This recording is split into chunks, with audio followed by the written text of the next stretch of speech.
This week, we head into the Octagon to catch up with all the latest on EA Sports UFC. We're pleasantly surprised by the depth and storytelling of Wolfenstein: The New Order, and Mel braces herself for more than a few scary moments in Shinji Mikami's return to terror, The Evil Within. This is Player Attack.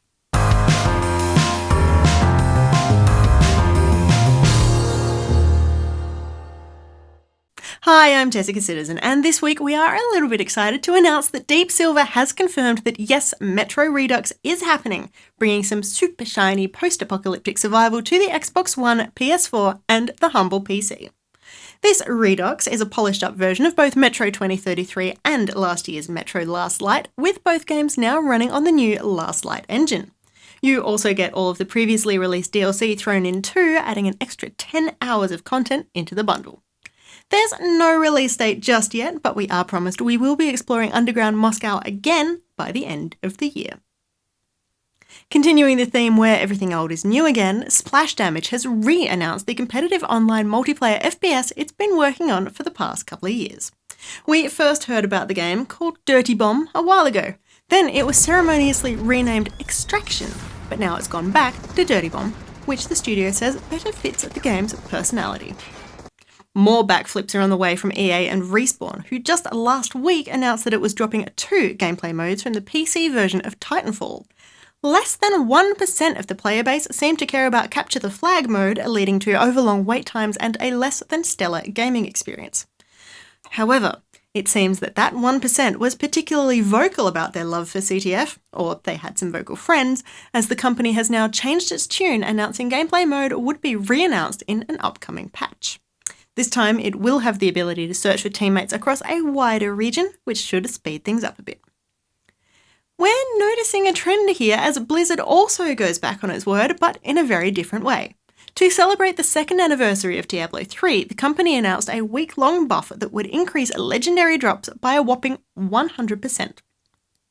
However, gamers were having so much fun with the new drop rate that Blizzard has decided to keep it on permanently, even after the birthday celebrations came to an end. Gotham, this is your only warning. Abandon this city, or I will unleash your greatest fears. Tonight, Gotham falls. A city of fear rises.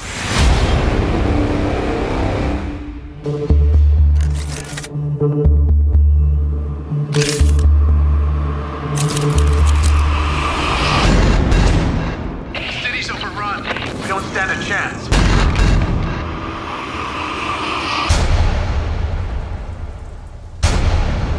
What are you doing?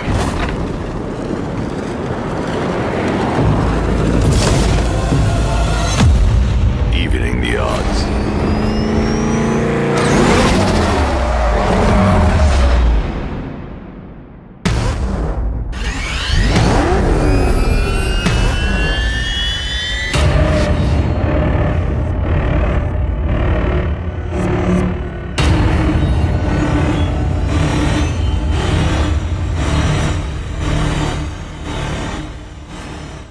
That is our first look at in-game footage from Batman: Arkham Knight.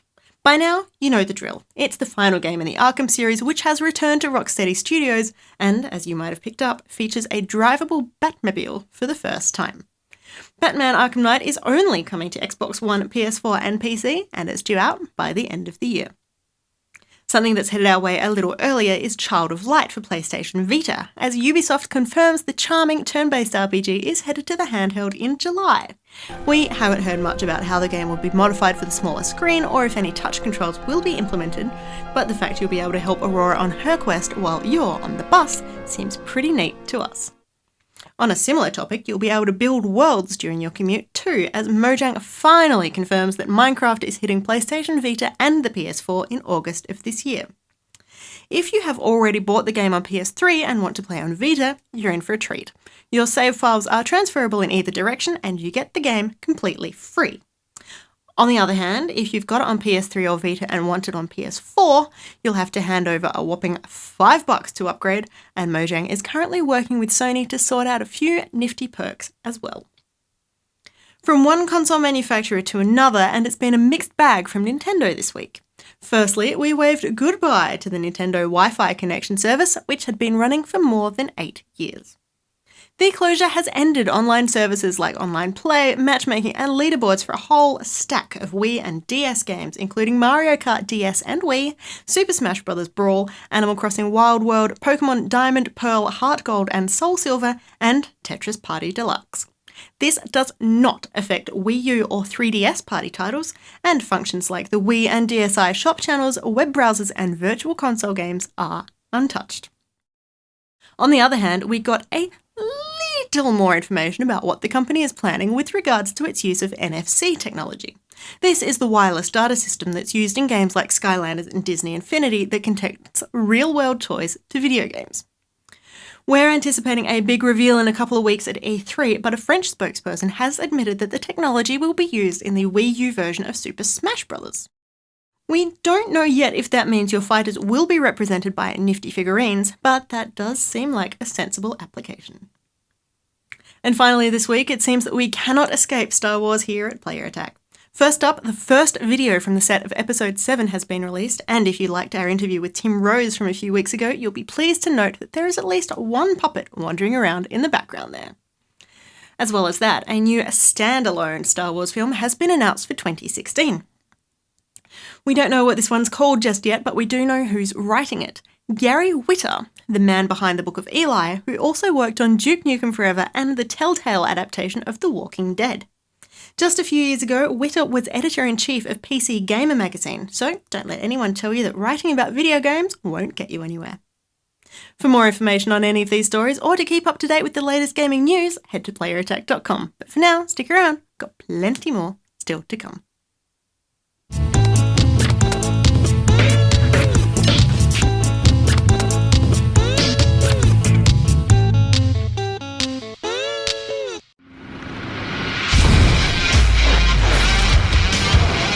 Experience historical battles like never before in World of Tanks.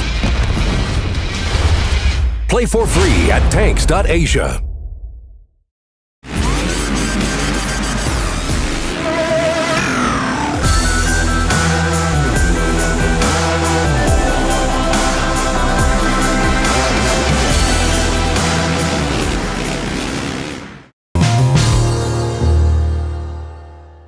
It really is a very strange world. We spend the first few years of our lives trying to avoid being scared, and we can't help it.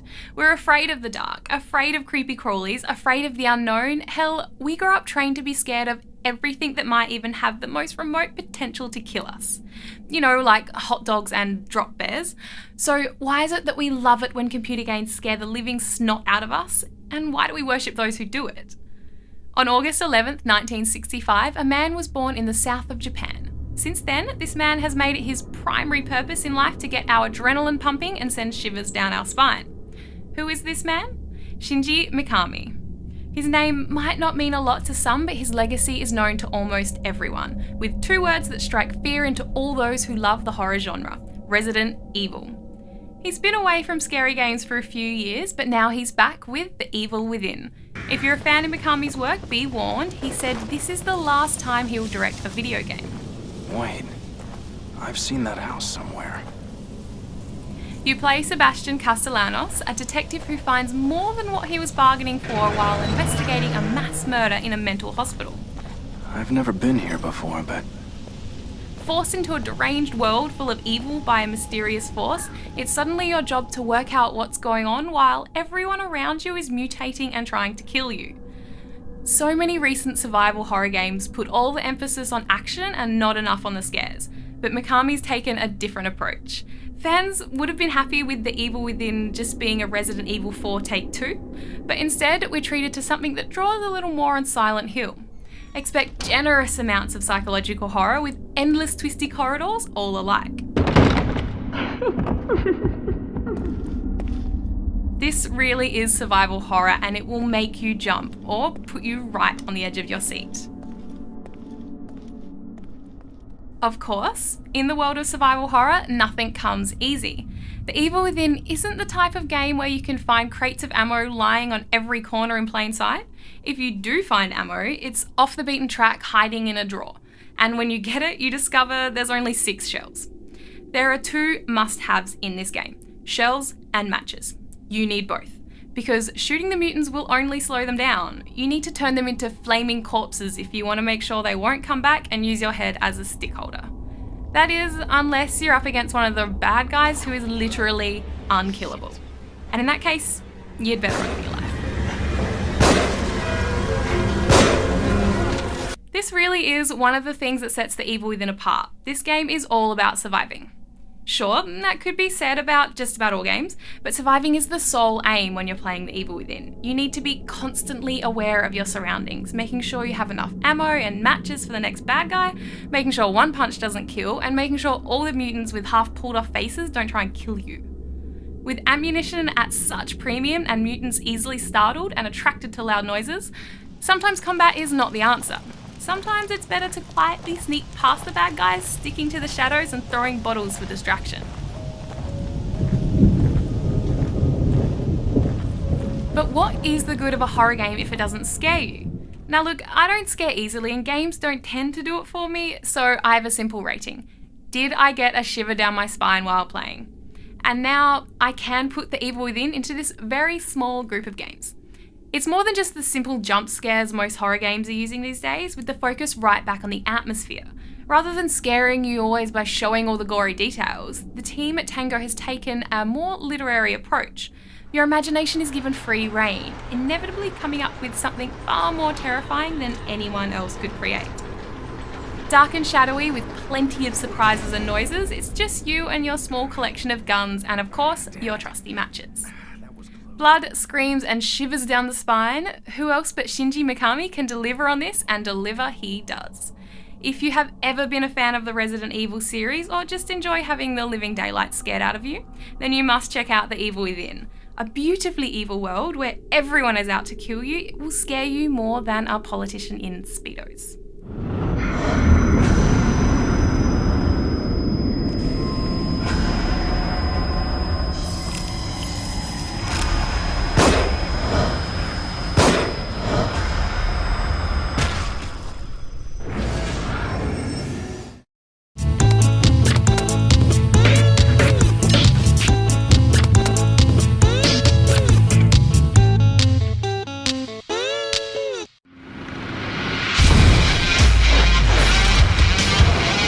Experience historical battles like never before in World of Tanks. Play for free at tanks.asia.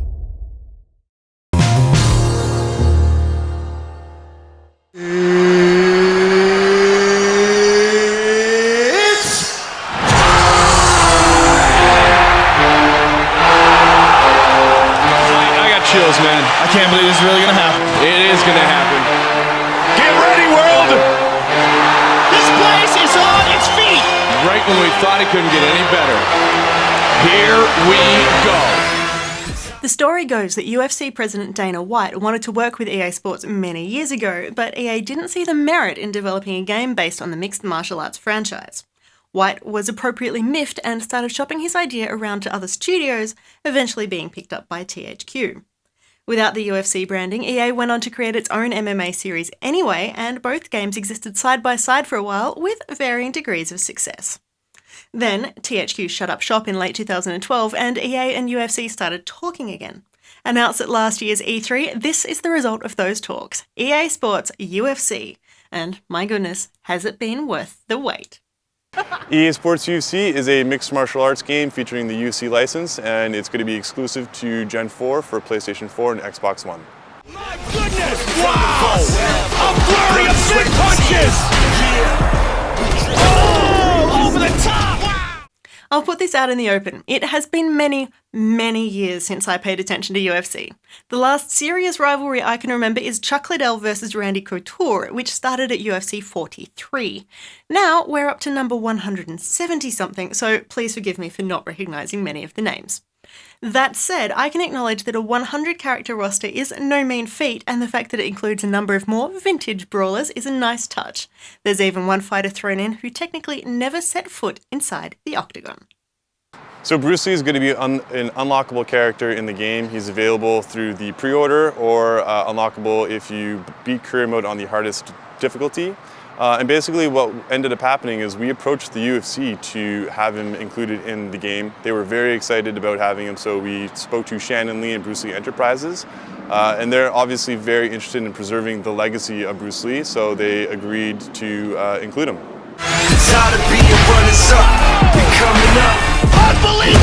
We have all the big names from the UFC: George St. Pierre, Chuck Liddell, Mark Hunt from Australia, Anderson Silva, John Jones. The list could go on and on. I could be here for quite some time. If you're an EA Sports fan, the whole thing will feel pretty comfortable to you. If you're not the sort of person who's played the latest FIFA or Madden or NBA Live, it won't take long to get used to the way things are laid out. The game uses a dynamic tile-based interface that makes a lot of sense and makes it really easy to select from game modes like the Instant Match Fight Now, the Ultimate Fighter Career Mode, or the training area that lets you work on problematic areas. There's also the UFC Spotlight, which will show off highlight videos from the online community as well as your best moments from in the game. Yeah, so in our UFC Spotlight feature, what we'll end up doing is featuring a lot of the promotional material that the UFC releases. So, you know, when an event is coming up, they'll do fighter interviews and promo reels, and we'll host that content in UFC Spotlight, and people will be able to watch that in-game. Ladies and gentlemen, this is the main event of the evening. Now, I know plenty of people who've had their concerns about this one. Sports games have proven notoriously difficult to get right, and this was EA's first step into the branded Octagon, but from the time I've spent with it so far, it looks like it's a glorious debut entrance. The game itself is actually difficult to explain unless you're sitting in front of a console. Face buttons do all of the punching and kicking, right trigger handles defense, left stick button is a sort of get out move, while bumpers will modify strikes, and hitting a combination of left trigger and right stick prompts an attempt at a takedown. It's as simple as that. No, really, it makes a lot more sense once you actually see it in action, and the action itself is great. It's managed to escape the uncanny valley we've seen in fighting games to date thanks to the wonders of modern technology. We did 3D head scanning and body scanning for almost every fighter in the game. We went down to a UFC Fan Expo, brought some 3D head scanning equipment with us, and basically we captured almost all of the fighters right then and there. For the couple of guys that we missed, we ended up shipping the head scanning equipment to them and did it on site. We did actually end up doing a 3D head scan for Bruce Lee, and the way that ended up happening is Bruce Lee Enterprises sent us a cast of his head, and so we did a 3D head scan of his head, and that's how he's in the game now. At the same time though, if you don't want to play as Vitor Belfort or Royce Gracie or Ronda Rousey, you can create your own fighter, decorating them just the way you like with the appropriate tattoos and hair colours. If you want, you can even take a photo of yourself and upload that to the game for that full sense of slightly awkward immersion. Your character is then dropped onto the reality TV stage of The Ultimate Fighter and sent to train, fight and win under the watchful eye of a real-world MMA champ. Obviously, part of that is getting your skills under control, but Jazz also told us about another key element of career mode: popularity and longevity. So longevity and popularity is sort of a tug of war. Longevity determines, how much damage do I take in a fight, and popularity is how exciting am I to watch. So, for example, the example that we use a lot is if I like to go into the Octagon and brawl and, just get out there and try and punch my opponent and not fight very conservatively, I'm going to be really exciting to watch, which is going to increase my popularity, but it's going to make my longevity very, very low. The team at EA, and this is mostly the team behind the boxing series Fight Night, have put their heart and soul into this game, and it shows. EA Sports UFC has the brand new Ignite engine behind it. It looks stunning and it plays in a way that makes sense. It's also not finished yet, with the studio promising even more content and greater rosters once the game hits shelves. So let's be honest here. If you like UFC, you're gonna think pretty seriously about this game no matter what I say about it. If you're not a huge fan of MMA but still like sports games, you're still probably gonna give it some serious consideration. EA Sports UFC is available June 17th in North America, June 19th in Australia, and June 20th worldwide.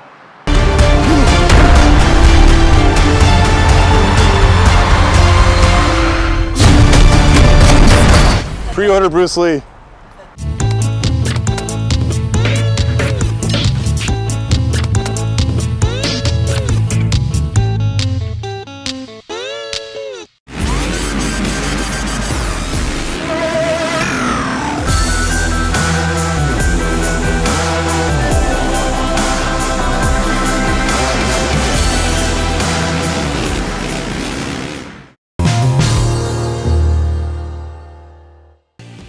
Wolfenstein is a name that conjures up memories of a blonde-haired, blue-eyed Nazi killing machine by the name of BJ Blazkowicz. Back in the day, while he was pretty good at what he did, he was also a little two-dimensional. So what if I told you a story of another BJ Blazkowicz? One who is thoughtful, loving, and with fond memories of times gone by. One who's still obsessed with killing Nazis, but who suffers from a little post-traumatic stress and doesn't really want to upset anyone. This is the new BJ Blazkowicz we meet in Wolfenstein: The New Order. It's set 20 years after World War II, and we land in an alternate universe where the Nazis built the nuclear bomb, subsequently winning the war. This time around, the Nazi machine didn't stop trying to build things that want to kill you in the mid-40s, and everyone lives in fear of the Nazi rule. If you don't, you're either put in a camp or killed. Of course, there's one big question hanging over the New Order. How did the Nazis win the war? Why didn't BJ Blazkowicz stop them? Okay, technically that's two. But you see, Blazkowicz was in a coma thanks to the large chunk of metal lodged in his head. He spent the last 20 years in a mental institution being looked after by the delightful nurse, Anya. Now the Nazis have turned up, shutting down the asylum, killing almost everyone and dragging Anya away, while Blazkowicz is woken up like the bear with the proverbial sore head. Good news for Anya, bad news for the Nazis. With Blazkowicz back on the case, the rest of the game takes you all around Europe and even to the moon. The New Order isn't your regular run and gun. It actually has a very intense storyline, something I'd liken to a movie, maybe Tarantino. The action does not let up, but the writing is simply amazing. A father rescinds his Nazi membership to become a freedom fighter after being told his mentally disabled son does not deserve to live. An older woman, now refined to a wheelchair after years of fighting battles, still determined to stop the Nazi rule. An unfolding love story complete with sex scenes that displays all of the awkwardness, spontaneity, and fun that happens when real people fall in love. Wolfenstein: The New Order is steeped in atmosphere, creating an immersion that's been missing from too many first-person shooters. Think back to the Half-Life games for an idea. Unlike Half-Life, though, this is not a linear first-person shooter. There are many paths to take and even puzzles that need to be solved. Pay attention to where you're running, too. Crashing around the wrong turn can bring a hellstorm of Nazis on your back, while a sneaky, stealthy kill will bring minimal resistance.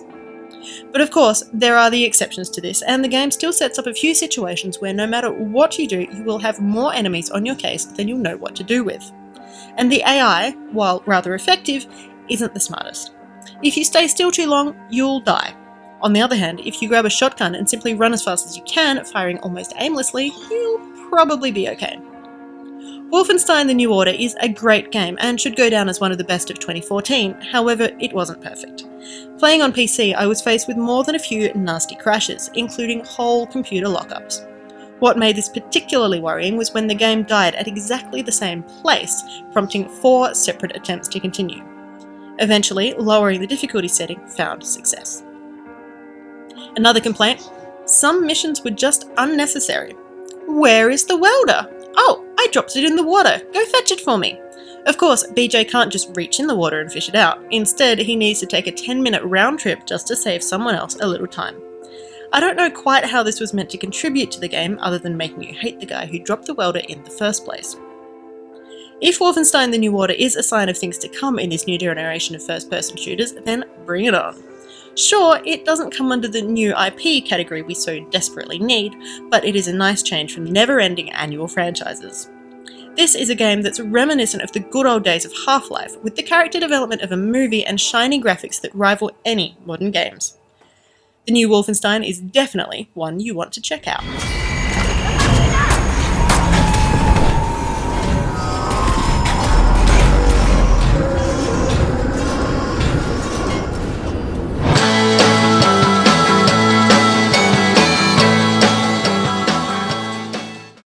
And that's about it for this edition of Player Attack. Thanks for watching. Next week, we find out the latest from the world of Magic the Gathering. We spend some time with a talking sword in Transistor, and we wander around an island full of virtual friends in Tomodachi Life. In the meantime, you can catch us on playerattack.com. We're on Facebook, YouTube, and Twitter. And if you've got something you want to say, send us an email, mailbox@playerattack.com, or just hop on our forums. Till next week, I'm Jessica Citizen, and this is Player Attack.